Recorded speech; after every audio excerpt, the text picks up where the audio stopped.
పాత మొబైల్ని ఎక్స్చేంజ్ చేసి కొత్త మొబైల్ను తీసుకోవాలనుకుంటున్నారా? ఇంకెందుకు ఆలస్యం, త్వరపడండి. మన మహబూబ్ నగర్ జిల్లాలోని ఈశ్వర్ మొబైల్స్లో మెగా మొబైల్స్ ఎక్స్చేంజ్ ఆఫర్ నడుస్తోంది. అద్భుతమైన ఆఫర్లతో హోల్సేల్ రిటైల్ ధరలకే స్మార్ట్ ఫోన్స్ అమ్మబడును. ఇక 0% ఇంట్రెస్ట్ డౌన్ పేమెంట్తో బజాజ్ ఫైనాన్స్ రే, HDB financial service, TVS credit, Samsung finance ద్వారా ఫోన్స్కు ఈఎంఐ సౌకర్యం కల్పించబడును. సిబిల్ స్కోర్ లేకపోయినా, పాన్ కార్డ్ సౌకర్యం లేకపోయినా మొబైల్ ఫైనాన్స్ ఇప్పించబడును.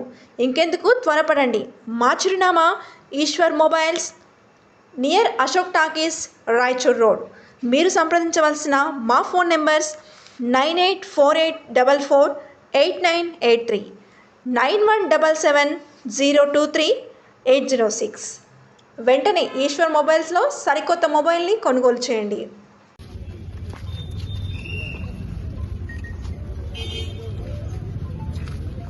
మీడియా మిత్రులందరికీ నమస్కారం.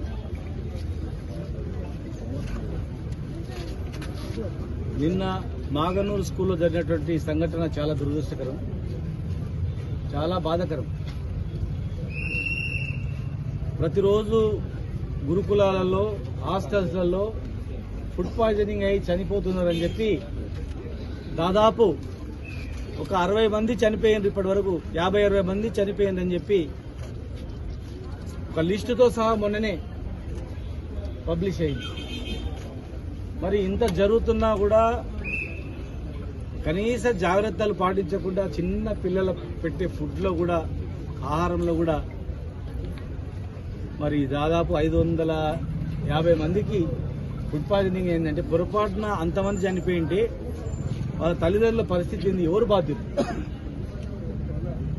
అసలు ప్రభుత్వం ఉందా లేదా అర్థమైతే లేదు. ప్రభుత్వం పని ఏం చేస్తుందంటే, ప్రశ్నించేవాడిని గొంతు ఎట్లా నొక్కాలి, ప్రశ్నించేటోడిని జైల్లో పెట్టాలి, ప్రశ్నించొద్దు ఎవడు, మేము ఇష్టానుసారంగా చేస్తామంటే మేము ఊరుకోం. మేము ప్రజల గురించే తెలంగాణ తెచ్చుకున్నాం. పేద ప్రజల బతుకుల గురించే కష్టపడి, కన్నా కష్టాలు పడి, రేయింబగలు కష్టపడి ప్రాణాలు పోగొట్టుకొని తెలంగాణ తెచ్చుకున్నాం.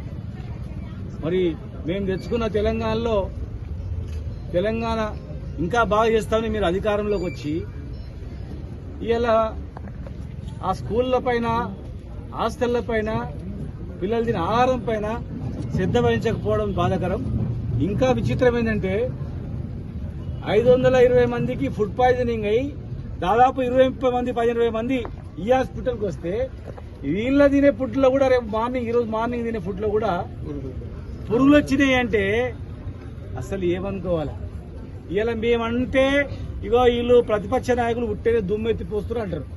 మీ ముందరిని అక్కడ నర్సుని అడిగినాం, సిస్టర్ అమ్మని అడిగినాం, ఏం జరిగిందమ్మా అని. ఈ పేషెంట్లు ఎవరంటే వీళ్ళు ఫుడ్ పాయిజనింగ్ అయి వచ్చిండ్రు ఇక్కడికి. మరి మార్నింగ్ ఏం జరిగిందంటే వీళ్ళు తినే ఫుడ్లో కూడా పురుగులు వచ్చినాయి, టిఫిన్లో పురుగులు వచ్చినాయి, నేనే తీసి పడేసినాను. చిన్న పిల్లలు వాళ్ళు, అబద్ధం చెప్పాల్సిన అవసరం లేదు. 10 సంవత్సరాలు 6 సంవత్సరాల పిల్లలు వాళ్ళు. పిల్లల్ని అడిగినాం ఏమైందని.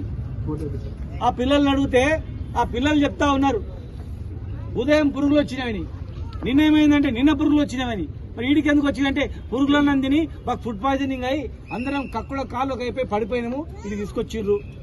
మళ్ళా ఉదయం చూస్తే మేము తినే టిఫిన్లో మళ్ళా పురుగులు వచ్చినాయి అని చెప్పి. మరి ఎక్కడ పోతుంది ప్రభుత్వం? ఏం జరుగుతుంది? ఎంత కష్టపడితే ఈ హాస్పిటల్ వచ్చింది? ఇక్కడ గర్భిణీ స్త్రీలు కూర్చోవడానికి చెట్ల కింద కూర్చుంటే అప్పటిదప్పుడే వారం రోజుల్లో షెడ్ వేయించినాం, కూర్చోడానికి కుర్చీలు ఇప్పించినాం, వాళ్ళకు భోజన వసతులు ఏర్పాటు చేసినాం. ఆక్సిజన్ సిలిండర్ లేవంటే ఆక్సిజన్ ప్లాంటే పెట్టినాం. ఇక్కడనే 2 పెద్ద ప్లాంట్లు పెట్టి డైరెక్ట్ ఆక్సిజన్ ఇచ్చేటట్టు ఏర్పాటు చేసినాం. ఒక్క ఐసీయూ బెడ్ లేకుండే 165 ఐసీయూ బెడ్లు చేసినాం.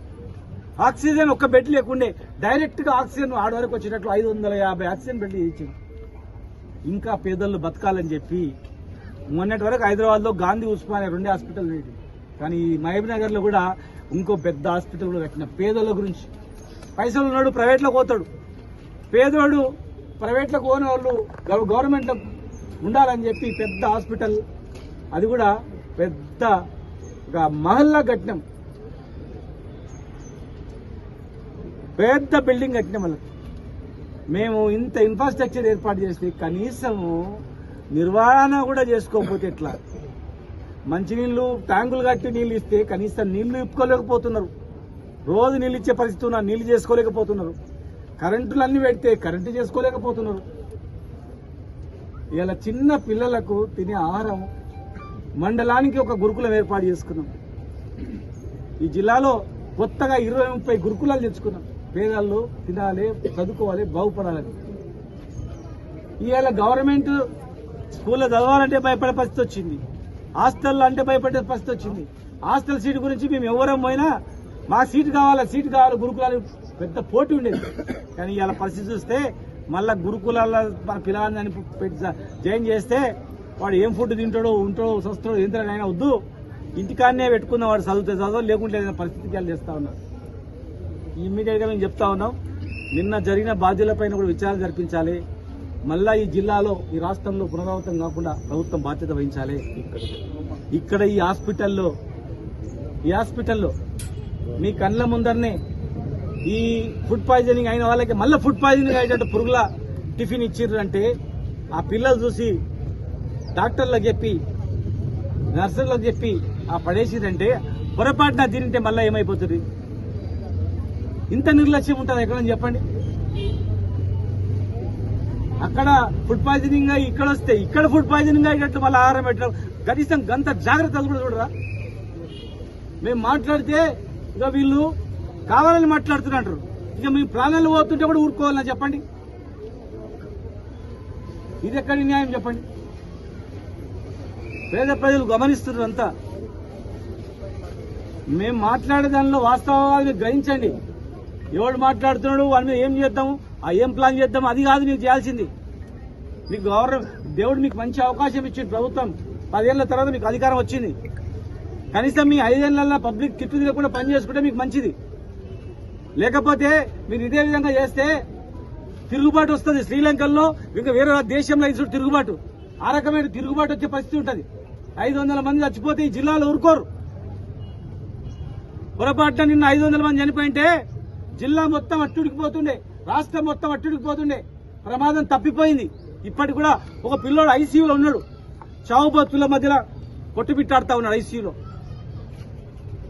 చావు బతుల మధ్య కొట్టాడుతున్నటువంటి ఐసీయూలో కొట్టుబిట్టాడుతున్నటువంటి పేషెంట్ ఉండగా ఇంకా 15 మంది పేషెంట్లు మాట్లాడలేని స్థితిలో ఉండగా హాస్పిటల్లో కూడా పురుగుల టిఫిన్ ఇస్తారా?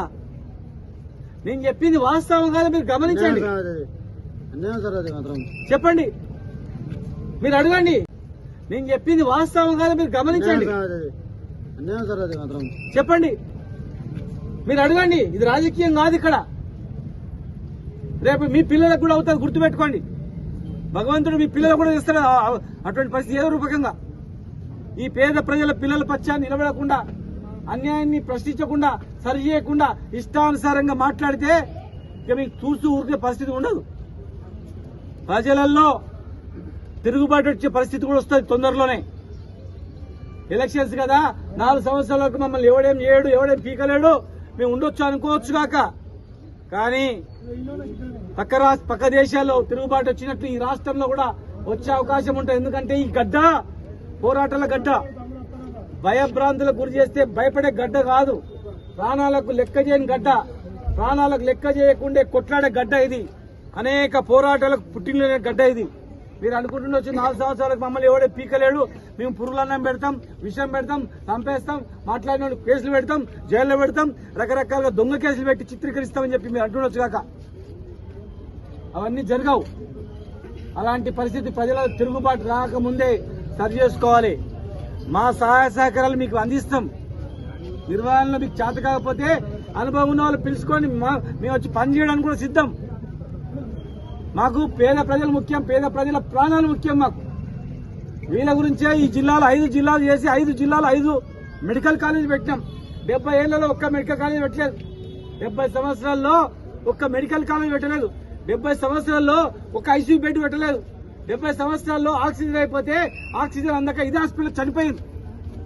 మరి ఇలా బ్రహ్మాండమైనటువంటి బిల్డింగ్లు కట్టి ఇన్ఫ్రాస్ట్రక్చర్ ఇచ్చి అన్ని ఏర్పాట్లు చేసి కనీసం మెయింటెనెన్స్ చేసుకుని ఇచ్చారు కదా.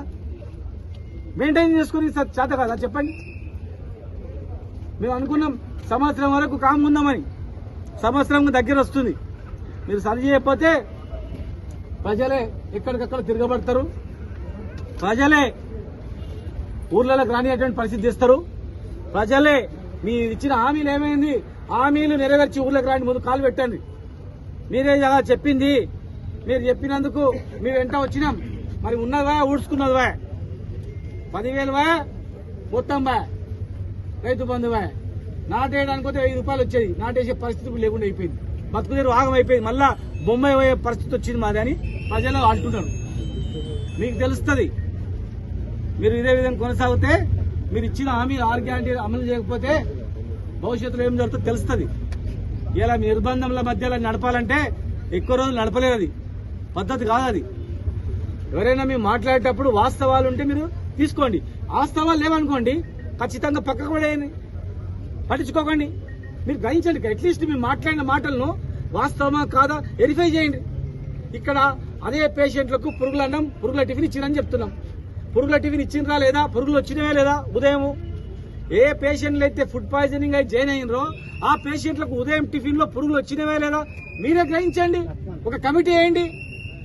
ఆ పిల్లలను అభం శుభం తెలియని పిల్లలను అడగండి, పిల్లల తల్లిదండ్రులు అడగండి. పోని పిల్లల పిల్లల మీద మీకు నమ్మకం లేకపోతే కనీసం డ్యూటీలో ఉన్నటువంటి ఆ నర్సులను వాళ్ళని అడగండి.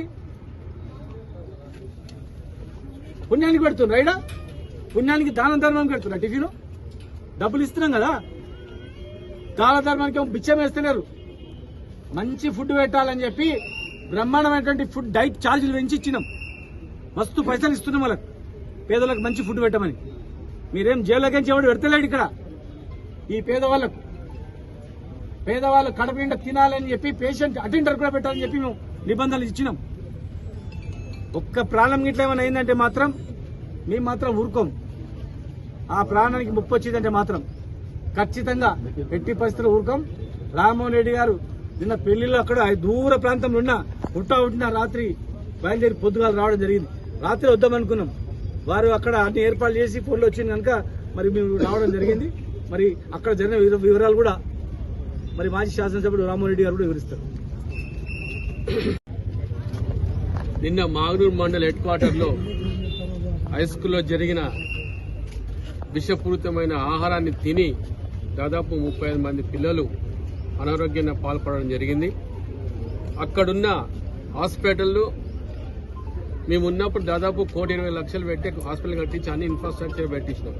కానీ అక్కడ చేతగాలే వాళ్ళు ఇక్కడికి మహబూబ్ నగర్ పంపించడం జరిగింది. వాళ్ళని ఇక్కడికి వచ్చినాక కూడా మళ్ళా అదే విషపూరితమైన ఆహారాన్ని ఆ పిల్లలకు పెట్టడం అనేది చాలా దురదృష్టకరం. దీనికి సమాధానం ఎవరు చెప్పాలంటే వైద్య ఆరోగ్య శాఖ మంత్రులు చెప్పాలి, ఎడ్యుకేషన్ శాఖ మంత్రి ఇద్దరు చెప్పాలండి. ఏదైనా జరిగితే మట్టుకు దీనికి మన ముఖ్యమంత్రిగా రేవంత్ రెడ్డి గారు బాధ్యులవుతారు. ఎందుకంటే పిల్లలతో ప్రాణాలతో చెలగాడడం అనేది చాలా తప్పు. ఇది రేపటి నాడు మీకు కూడా పిల్లలు ఉన్నారు, మీకు కూడా మన్మన్లు ఉన్నారు, వాళ్ళకు కూడా ఇట్లా పెట్టి తినబెట్టండి, మంచిగా ఉంటుందో చూద్దాం. అప్పుడు మీకు తెలుస్తుంది నొప్పి అనేది. పిల్లలు అనేది దేవునికి రూపం. అది వాళ్ళు చదువుకుంటే రేపటి నాడు మన తెలంగాణకు కానీ మన దేశానికో కానీ పనికొచ్చే భారత పౌరులండి వాళ్ళంతా కూడా. వాళ్ళని కూడా మీరు ఈరోజు నెగ్లెక్ట్ చేయడం అనేది చాలా ఘోరం. అదే కాకుండా మొన్న చూస్తున్నాం మన దగ్గర డిఓ గారు ఏ విధంగా పోయినారు ఇక్కడ నుంచి.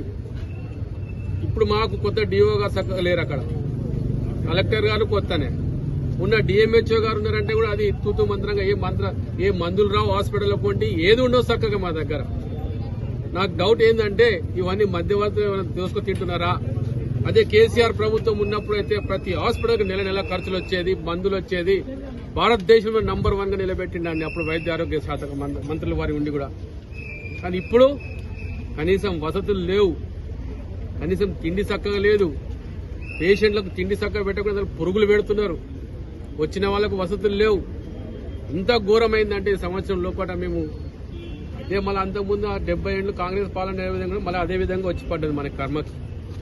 కానీ దీనికి ప్రజలే రేపు నాడు బుద్ధి చెప్తారు. కానీ ఒకటి మీతో కోరుతున్నా, పిల్లలతో చెలగాట మాడితే రేపు మీ భవిష్యత్తులు ఉండవు. మీరు ఊర్లో పోండి కాదు కదా, మీరు ఇంట్లోకి బయటికి కూడా రారు. ఇది మాత్రం ఖచ్చితంగా చెప్పగలుగుతాం.